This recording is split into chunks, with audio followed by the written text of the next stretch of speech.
freedom in the mind, faith in the words, and pride in our souls, let's salute our nation on the occasion of 75th Independence Day.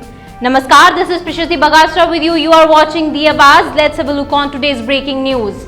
On the occasion of 75th Independence Day, Prime Minister Narendra Modi praised the country's medical professionals who played a vital role in nation's fight against COVID-19, freedom fighters who transformed the country into a united nation, and athletes who took part in the Tokyo Olympics.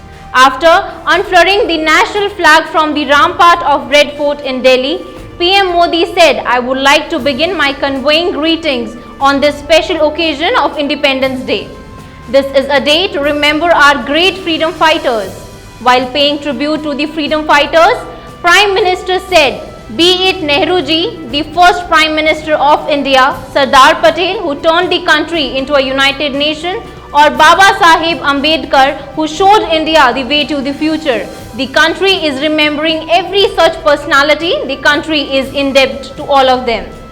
The Prime Minister also gave a call for Sabka Prayas along with Sabka Saath, Sabka Vikas, Sabka Vishwas for building a new India. We have to ensure we meet our goal of building Atmanirbhar Bharat when we celebrate 100 years of national independence, said Prime Minister Narendra Modi. Thank you. Keep watching The Awaaz for the latest updates all around the world.